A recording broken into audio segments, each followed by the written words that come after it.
Komið sæl, ég heiti Katrín Júlíusdóttir og ég margt en ég líka brakkaarfberi. Ég með BRCA2, ég ennþá að læra að bera þetta almennilega fram. Og mér langar aðeins að segja ykkur áður en ég byrja, ég fundarstjóri í dag, að segja ykkur aðeins svona bara stutt frá minni sögu, því hún ekki löng en samt svolítið stór. En það var vorið 2018, þá ég að fylgjast með, bara eins og maður gerir, ég að fylgjast með fréttum.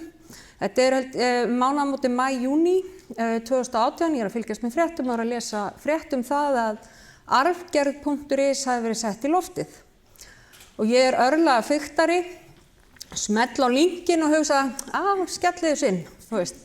Ég hafi farið í nokkrar, farið og tekið þátt í nokkru rannsóknum hjá Íslenskri erfðagreiningu og ég áttaði mig á því eftir á að ég hafi verið beðin að koma í þó nokkrar rannsóknir sem aðstandandi krabbameinsgreindra.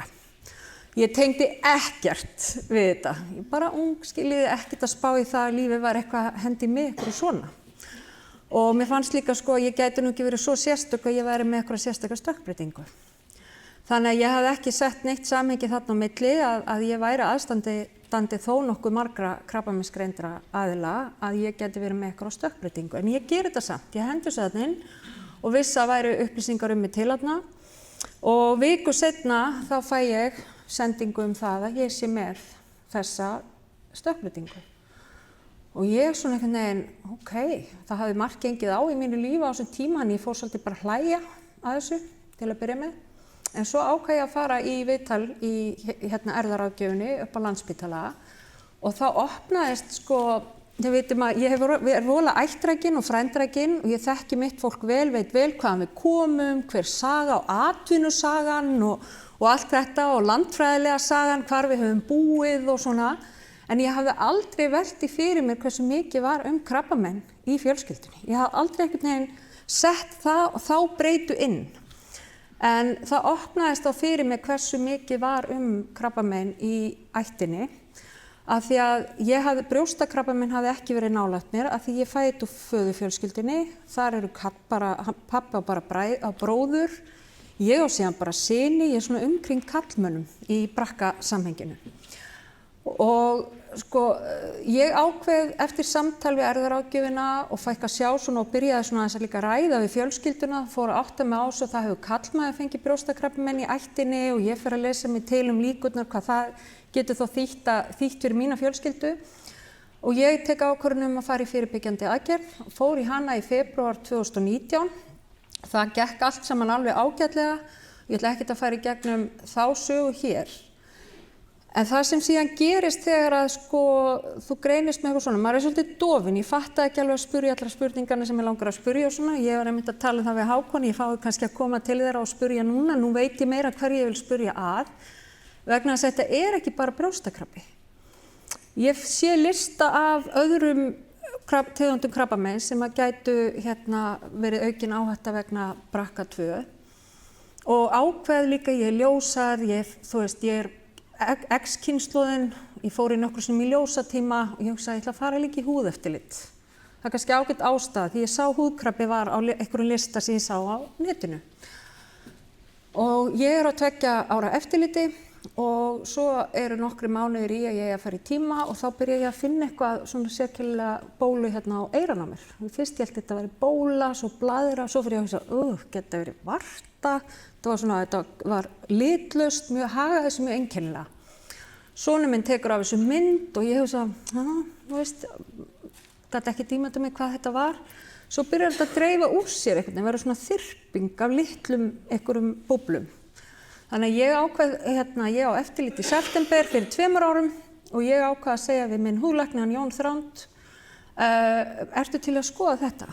Þetta líka að pirra mig, mér klæjaði í þetta, húðinni þunn, þetta var óþægilegt. Og hann tekur úr þessu sýni og niðurstaðan svo að þetta var litlaust sortuæxli. Og ég þarf að fara í gegnum nokkrar aðgerðir til að fjarlægja það, því það sáust ekkert alveg jaðrarnir og tímabili var verið að huga því að taka af mér hálft eyrað. En úr varð að ég fekk bara langa aðgerð þar sem var uppbygging og húðafgræðsla og allt sem hann tekið eftir í 3. aðgerð náðist allt. og ég var líka tekin eitill hérna úr hálsinum. Ég nú að skrifa glæpasögur, þannig að mér stolti kúl að vera með skurð hérna niður með. Maður þarf nú líka að sjá ljósið í þessu öllu saman. En ég var heppin af því að ég var meðvituð, af því ég vissi að ég var með BRCA2. Þess vegna var ég í eftirlitinu, þess vegna var þröskuldurinn lágur, þess vegna benti ég huglækninum á þetta. Allt sem afbrigðilegt, ég tek eftir því, ég er samt ekki heilsukvíðin. En ég er vakandi fyrir breytingum í mínum eigin líkama, af því að ég veit að ég er með BRCA. Og ég stend hér í dag, hress og kát, ég ætla ekki að segja að sé ekkert að mér, skiljiði, en allavega ekki svo ég viti neitt alvarlegt. Þannig að út af því að ég veit og ég er með þessar upplýsingar. Þess vegna finnst mér svo mikilvægt það sem við erum að gera hjá BRCA-samtökunum, það sem Íslensk erfðagreining hefur verið að gera, það sem heilbrigðisyfirvöld eru að gera, það er að gefa okkur upplýsingar. Ég veit að það eru göt í því og ég hefði alveg viljað fá að vita kannski meira aðrar tegundir. Það er líka saga briskrabba í minni fjölskyldu. Ég hef þurft að leita svolítið eftir því sjálf að komast í þetta eftirlit, en þegar ég geri það þá er það auðsótt, en ég veit að við munum heyra líka eftirlitsferlana og breytingar á þeim hér í dag og hvað í boði. En þetta það sem samtökin að gera og ég þeim ótrúlega þakklát fyrir. Ég ætlaði bara að gleyma því að ég væri með BRCA þegar ég var búin í aðgerðunum, en ég þökk sé BRCA-samtökunum, þá er ég vakandi og ég á líka 3 syni og blóðsyni, ég á 4 syni en 3 þeirra eru af mér komnir líkamlega, þannig að ég þarf líka að fara í gegnum það með þeim, þú veist hvernig strákarnir koma að passa inn í þetta. Þannig að ég er búin að, er þakklátt fyrir það í dag að vera búin að taka utan þetta þannig að þetta er hluti af mér, þetta er hluti af aukinni þekkingu mig, fjölskylduna og það hvernig ég get hugað betur að minni heilsu til lengri tíma og sérstaklega núna þegar ég er komin á 60 aldur. Þannig að mér langaði bara að segja ykkur þetta, hvað við þurfum líka að vera vakandi því það brjóstin voru svo fyrirfram mikil fyrst í umræðinni. En þetta eru líka fleiri tegundir af krabbameini og að vera vakandi fyrir þessu skipti máli en passa sig samt að þetta ekki í heilsukvíðan og óttan og ég finn ekki fyrir því. En ég er að fá mjög gott eftirlit eftir þetta, ég er á 3 mánaða fresti, er verið að skoða blettina, ég er líka mynduð árlega núna og það verður gert í eitthvað tíma út af eðli krabbameinsi sem ég fékk og það hefði sem betur fyrr var það ekki farið að skjóta meinvörpum en ég segi alltaf af því að ég var vakandi og af því að ég vissi, þá gerist það. Þannig að ég var mjög heppin í láni óláni, eins og við segjum. En ég hlakka mikið til að vera með ykkur hérna í dag og ég ætla að fá að þakka ykkur öllum sem eruð að koma hingað til þess að tala og fræða okkur og mér langar líka að segja bara takk fyrir BRCA-samtök fyrir að gera það sem þið eruð að gera. Þetta ómetanlegt og takk fyrir að vera þarna áfram þó að við stundum förum í gegnum prósessin og hugsa jæja, þá er þetta búið, nú ætla ekki að hugsa þetta meir. Þá eru þau samt þarna ennþá þegar við áttum okkur á því og við komum alltaf tilbaka. Þannig að takk. En núna ætlar okkar góði heilbrigðisráðherra að halda hér örlitla tölu, hún Alma Möller, gjörðu svo vel.